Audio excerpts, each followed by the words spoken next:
nigga doing everything he can for them bottles and them bands, dirty money in my hands, yeah. A young nigga doing everything he should on the road, rolling wood, shit, I really took my chances. We about to get into some real life, you know what I'm saying? Yeah, on some, Okay, let's get it. Already. But no, let them know who you is before we get started. And your socials and your, not the show, but right, your social no, media. That, you know what I'm saying? But what's the deal? What's cracking with y'all? This J Bills Wanted. You know, just chilling, sitting here with the, you know, with the team, with the gang. You know what I'm saying? Getting some vibes in. You know, doing this interview, fucking with my man Jayshotit. You know what I'm saying? And oh yeah, that game going on. Yeah, niggas excited about that game. We just in the studio for real, for real. I just knocked out a 10-hour session before y'all got here. So sweet. I'm tired, but I'm ready to go. Let's get it. Let's go. Let's start off with what you got going on, what's coming up new, and what should people be looking out for? What's going on, what's new? So what's new is, so I'm gonna just this year dropped For Me to You, first album, I would say major album, like big project, worked with Rich Lee, West Palm Rich, shout out my nigga Los, you know what I'm saying, Wavy Gang, Daisy Lane, you know, shout out to that nigga, give me a verse on that bitch, went crazy on there. I dropped that in like January, so that's still fresh. But right now I'm working on a new project called 100 Summers. A lot of, if y'all know me, like if a lot of people that's watching this know me from like doing music 2016 and 2017, I had released a project before called 100 Summers. It was kind of like me finding a new sound. You feel me? At the time, I had a producer. Me and that nigga ended up falling out over some dumb shit, like niggas do. So I had to go in a new direction. So I started working with these beats and shit, and I called the shit 100 Summers. So I end up doing a bit for like 2 years, and I'm back home, and I want to do that bitch over. Like I want to reinvent that bitch. You feel me? So I'm about to drop another 100 Summers. So this really like 100 Summers 2. You feel me? But this is gonna call it 100 Summers. You feel me? It's like a reboot. So I've been working on that in the lab heavy, working with my nigga Heisenberg, my nigga 47 J Dot, shit, West Palm Ridge, Tudo, Taylor Bentley, fucking, I got some shit. I ain't gonna give it all up right now, but I got some shit on that bitch. So that'll be my second project this year.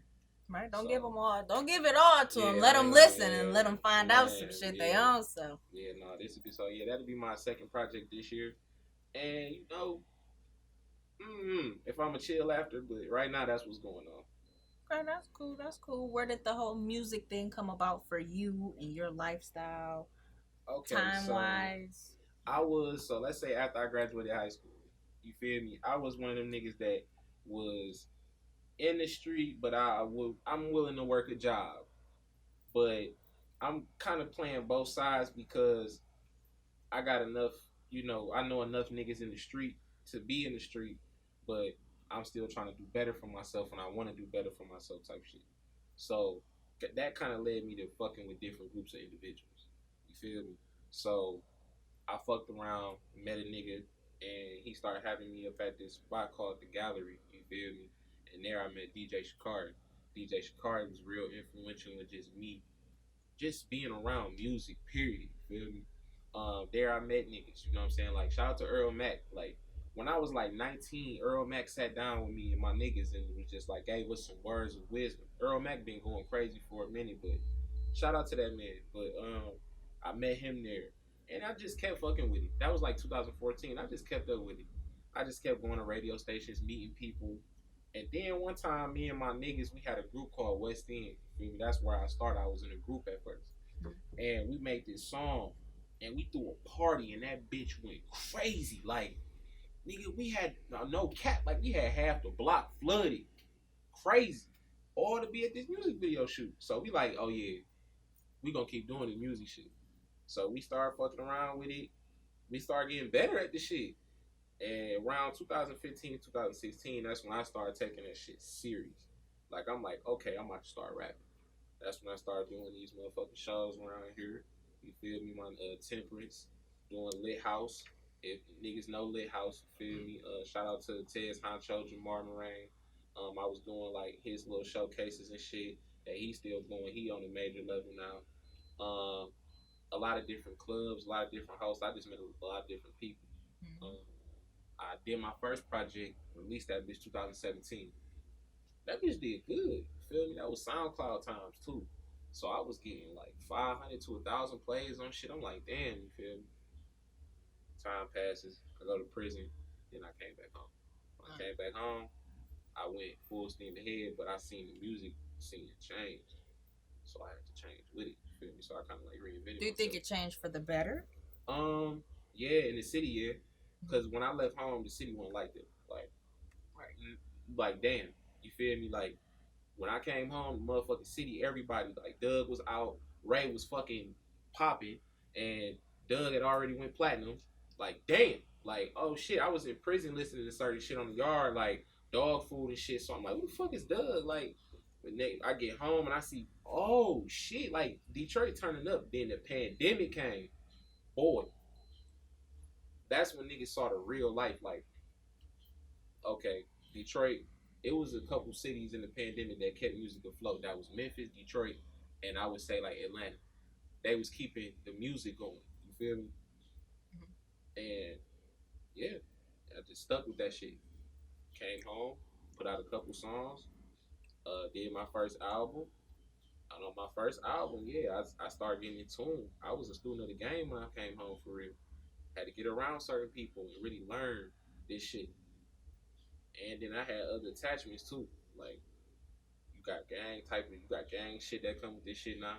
Like before when I was rapping, I didn't really belong to some shit that was really too in depth. But after coming in prison, you go through certain shit and you come home and you may see a nigga that you was beefing with or something like that, and situations take place. You just gotta be able to be smart with this shit now. Right. And I ain't gonna lie, that kind of made me good at it because I ain't saying prison made me better like criminal, but it made me more sinister. It made me like watching niggas closer. So I see when little bullshit coming up. So nigga can't catch me slipping in the music and doing no goofy shit. And I'm a respectful individual. Like I don't give a fuck what a nigga is, what he doing. I always, hey, how you doing? My name is so and so, so and so. I'm a gentleman, I'm a man. You feel me? I don't do all that weird shit. Right, that's cool. That's cool. Who is one of your biggest inspirations to your music scene, not the city scene, real life scene? Real life scene. So honestly, I'm gonna take music out of it at that point. You feel me? I'm real influenced by like, how can I put it? I like art. You feel me? So John Basquiat, when I was in high school, I think some of his shit is some coke shit up. You feel me? Kanye West, even though I said we was gonna take the music out of it, but outside of music, you feel me? That nigga done made a shoe that's more valuable than motherfucking Jordans. You know what I'm saying? That's a big deal. You feel me? That's history. And I don't think that nigga get his flowers for that. And I think that's why nigga be walking around screaming all the fucking time. Cause niggas don't understand what the fuck he doing. He doing great shit. I'm heavy into basketball. I fuck with Stephen A. Smith. I fuck with Kevin Durant. I fuck with LeBron James. I fuck with them based on the fact that they black dudes and a white owned business and white owned place, and them niggas did put themselves in position to have power and have good contracts to be able to have a voice and use a platform. Kyrie Irving, you feel me? Kyrie Irving out of everybody in the NBA is the one nigga that's really standing on business. Like he'd boycott a basketball game. He'd say fuck this for that shit. You feel me? Like, no, that nigga real nigga. I fuck with that. So yeah, that type of shit. You feel me? But musically, on some real life shit, the niggas that I connect with, and then when I listen to their music, I feel like it kind of embody my shit. You feel me? Kind of like, of course, I mean Drake. You feel me? I feel like I'm a ghetto Drake because the content of my music is the same. It's my personal stories of life and experiences that I've been through. So I'm taking you there versus you just listening to the shit and you feel me, you just hearing me. Nah, nigga, I'm driving you through Joy Road and Archdale and like I'm driving you through there. I'm putting you in that mode. So Drake, Meek Mill, because he understands prison. But see, the way T Grizzly talked about prison when he first came out versus the way Meek Mill talk about prison is two different things.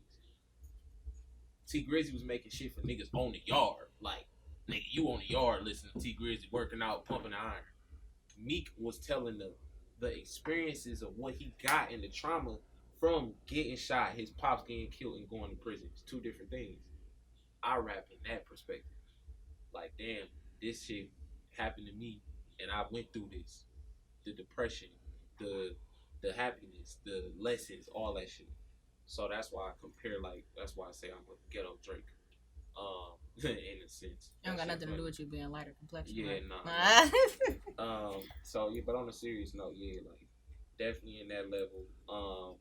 I would say Kanye West music. I think a lot. See me, a lot of niggas. My opinion on music. I listen to music. Like when niggas talk music with me, they better know a niggas catalogs. They better know hip hop for real. Cause I don't like when niggas be coming and talking that bullshit and they don't know a nigga catalog. Like nigga, know these niggas catalogs, know hip hop for real. Cause that's some of the most in depth. Like I can name every Tupac album, I can name every Big album. But know the records that was off of them, the ones that had hard bars. Like to this day, I've never heard a record like Nothing on Me off Carter 3 with Wayne, Fab, and Joel Santana. That's some of the best rapping I've ever heard in my life. Like I don't think nobody ever be able, three niggas to be able to get on a song and you don't know who had the coldest verse. Like, damn. You feel me? But it's Lil Wayne, Fab, and Joel's. These niggas rap. They're good rappers. You feel me? For real. Like, that's what these niggas do. They was, dog, my nigga, ripping that bitch. And the beat was so crazy. Like, that's why when niggas had a GOAT conversation, I look. Bro, Drake. No, bro, Drake is the GOAT. Like, ain't no nigga ever gonna be able to make Paris Morton Part 2. Ain't no nigga ever gonna be able to make motherfucking Wu-Tang Forever. Like, he can only do that. Sorry. I done heard a lot of other shit like, yeah, that shit cold, but no, I can hear other niggas making, no, I ain't no nigga coming Wu-Tang Forever, bro. Rapping like that. Like, no. Not even that damn intro. All that shit just is crazy. You feel me? Cameras. Come on, man. You cut cameras on. Come on, man. Come on, man. Everybody in that bitch. Only on camera. Only on camera. Everybody in that bitch bopping. That's a classic. You can't deny it. That's what it is. That's fun. Where would you be right now if it wasn't for music? Probably back to school. I'd probably go back to school. Or be doing something like heavy on an entrepreneurial tip outside of music. Probably something cooking or barbering. Cause while I was in prison, when I was in prison, I did a lot of research. I did a lot of study. You feel me? And I was able to get a lot of shit done. Then I, got home, did my culinary art trade. I went and got my shit. You feel me? So that way I could go ahead and be doing something. I got blessed with height. You feel me? So when I did go to prison, it was my first felony. You feel me? It was my first felony. So, you know what I'm saying? But I came out of 17K for item. Like my bond, restitution, all that shit was just like, man, fuck. But it was a blessing. Because I could come home and start my life over. Now, am I perfect? Hell no. I be in a lot of different shit. But I'm most definitely blessed in the form of fashion where my life ain't been threatened. I ain't been back to jail. I ain't seen the jail cell since I came home. That's good. I ain't seen the back of a police car. No, I ain't know. One time, but look. It was some bullshit though. They ended up letting me out the next morning on some personal shit. Like, oh no, it wasn't even you. You feel me? Like, thank God. Like, but nope, I ain't been in no trouble, and I don't plan on getting in no trouble. Way more discreet. I stay silent and secret. I stand on business. I live on law, and as a man, that's anything.